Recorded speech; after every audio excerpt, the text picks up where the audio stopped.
बाबू पुरस्कार देनी बंदन बा प्रणाम बा नगेंद्र सा तने ध्यान दिया बेटा पर प्रणाम करम हमरा दिनेश बाबू ब्याह जी सामने बैठल बानी ये लोग तो थोड़े बुझाई कुछ ना हालांकि उनका कुर्सी आगे दी तो ज्यादा बढ़िया रहे विद्वान आदमी के विद्वता देवे के चाहे प्रणाम करम बंदन रहे अभिनंदन डॉक्टर साहब हमारा जितेंद्र भैया भी आई बानी तो उनको अभिनंदन बा माया के बाजार हो सब परिवार के छोड़ के हमरा नवाब लाल राय चाचा जी दुनिया से चल गए गीत बा सबसे पहले माई बाबू के बारे में हम गीत गाए तो विचार कर सब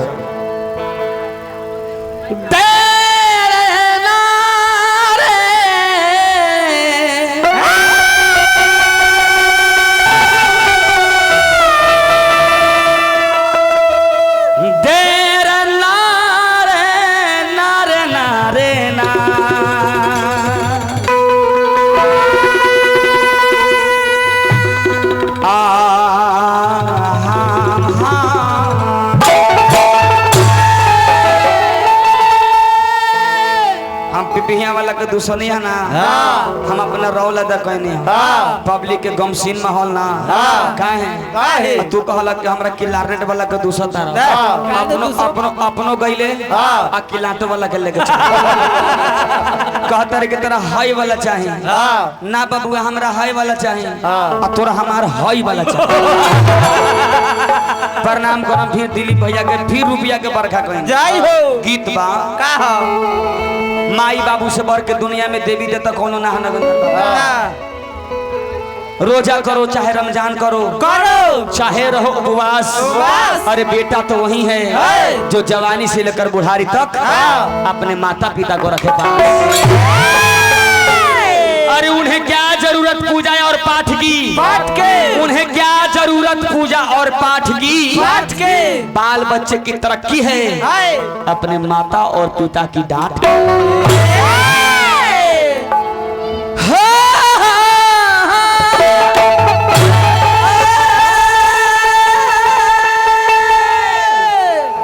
अरे बबुआ से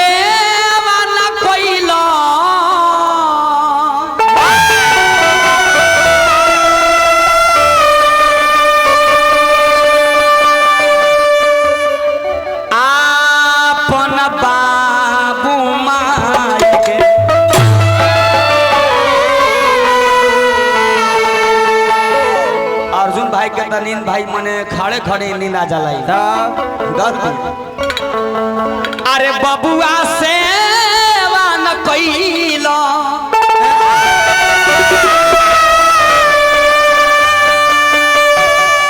अपना बाबू माई के का होई धनवा अरे कमाई के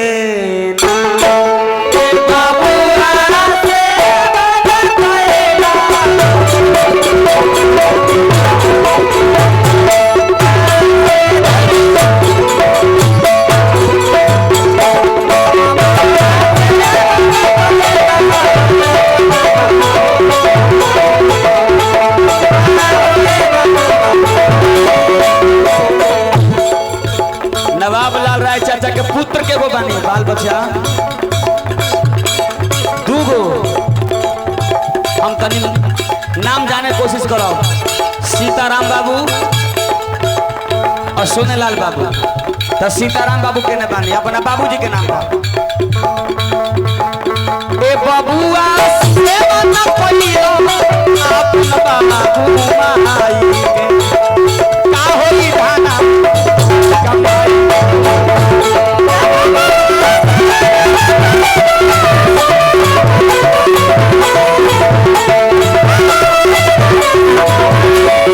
हमरा राजा बाबू भैया के पोता हमारा कन्हैया यादव जी 1001 रुपए का पुरस्कार देंगे प्रणाम करो पद और प्रतिष्ठा मंत्री विचार करने के अंदर बाबू फिर पुरस्कार के दौर में चले के बाद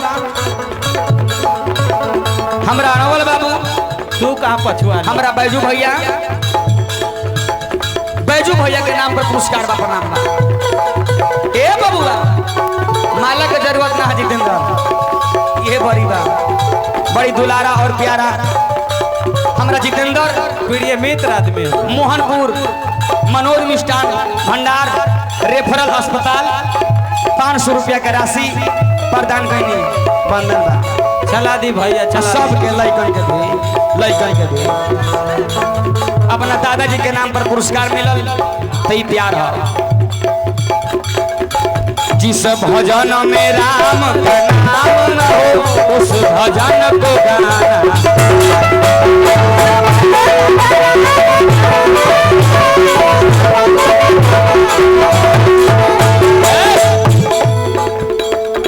सुखारी कारीगर ठेकेदार गाना में खेसारी के तो खाना में सुखारी के लाखों लाख रुपया के पुरस्कार। व्यास अजीत हलचल जादव की तरफ से प्यार भरा नमस्कार। जिस भजन में राम का नाम न हो। मिठू पनीर भंडार 500 रुपये की राशि वंदन बा अभिनंदन बा। उस भजन को गाना ना चाहिए। ए नगेंद्र चा बेटा के तन हो प्यारा हो उस चढ़ाना।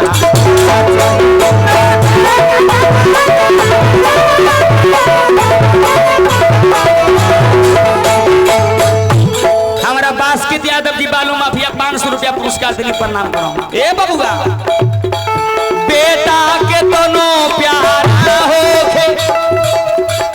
उस सर पे चढ़ाना ना चाहिए। बेटी के तनो प्यारी हो उसे घर घर घुमाना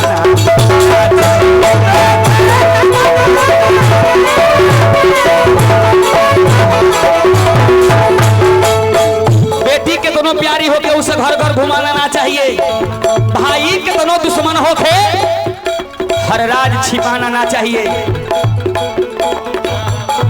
हमारा मंजे बाबू महनार के धरती से पुरस्कार देनी विद्युपुर महनार के धरती के प्रणाम करम बंदन रही। और बा औरत के तनो प्यारी होके हर बात बताना।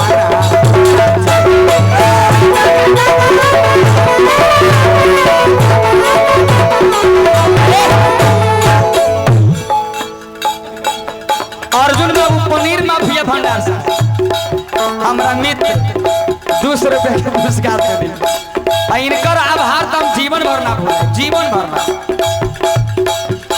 रंजन यादव जी आए रहनी एक बार दुगुला तब ओहो वाला हम वर्णन विशेष बात करेंगे। आ जाए मौज ए बबुआ से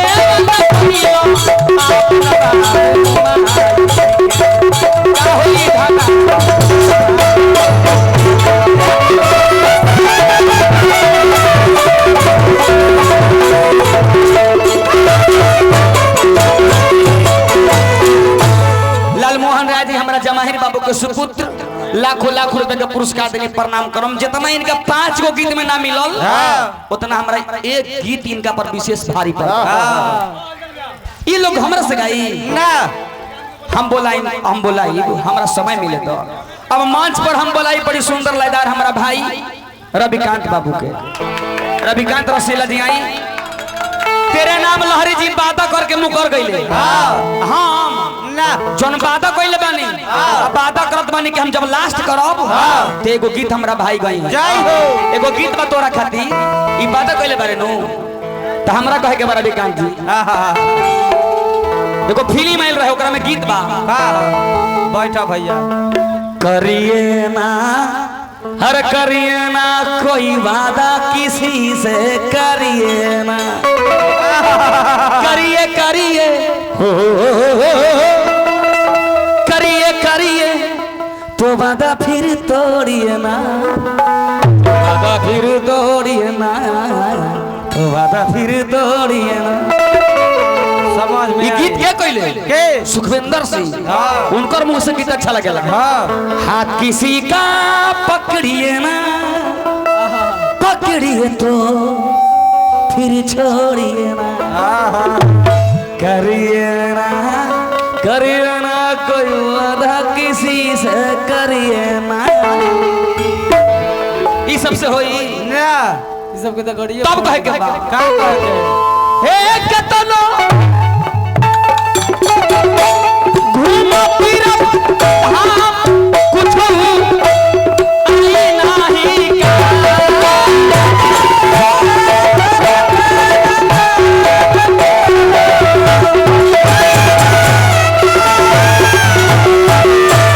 केतनो तीर्थ धाम घूम लो कुछ काम आई ना। माता और पिता क्या करते हैं अपने भूखे रहले अपने भूखे रहले। हमरा फिर मिठू पनीर भंडार 200 रुपए का पुरस्कार मिलल। अभिनंदन बा प्रणाम बा स्वागत बा। ये दिलीप भैया आपके बाबूजी भी सोचते होंगे अपने भूखे रहले अरे दिलीप बाबा के खियाई के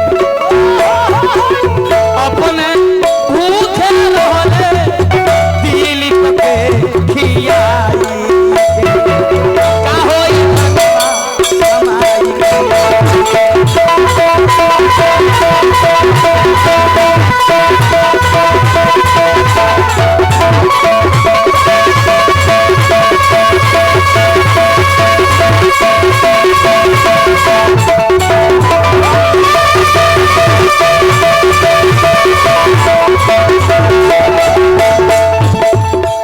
एक आह भरी होगी तुमने न सुनी होगी जाते जाते हमने आवाज तो दी होगी। चिट्ठी न कोई संदेश जाने वो कौन सा देश कहाँ तुम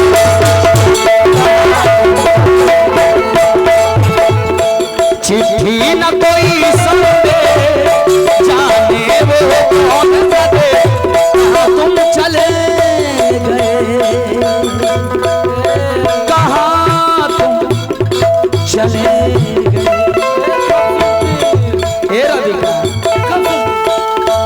इस दिल में लगा के थे जाने वो कौन सा देश कहाँ तुम चले गए।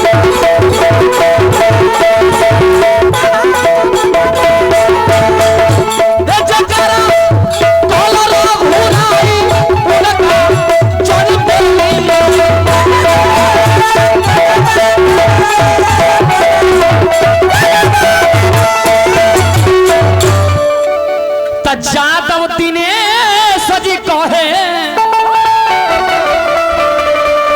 बार बार कहते कि तोहरा में अहंकार बा घमंड बा। यदि हमरा में अहंकार रहते घमंड रहते तो हमरा मन चर्चा का खरीदा ना जाते। घमंड रहते तो 3 गो गाड़ी आज तक हम रेफर कर दिल बानी। 2 गो पहले ललका से घूमत रही ओकर बाद उजरका पर आ गईनी अब उजरका छोड़ देनी करिका पर आ गईनी अब मात्र का 2 साल के अंदर करिका छोड़ के फॉर्च्यूनर पर हम चल गलती यदि हमरा में हम रहते घमंड रहते तो ई बेसी ना आइते तोरा बेसी आ जाए।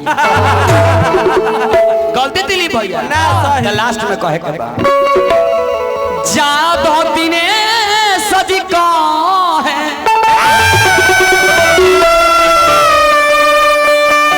अरे आज भजनिया गाई के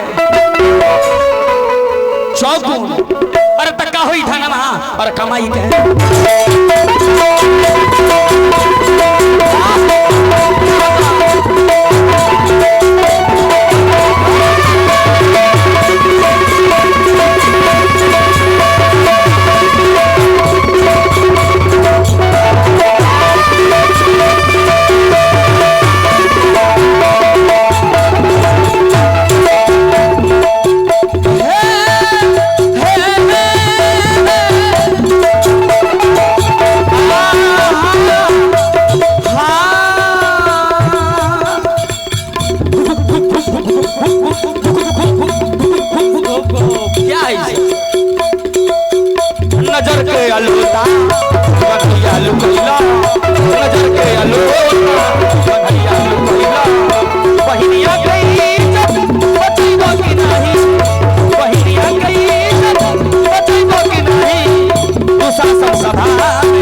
के बताओ हमारा ऐसा वो कर बाद में हमारा से बतियाओ पहले बूझो उसके बाद जूझो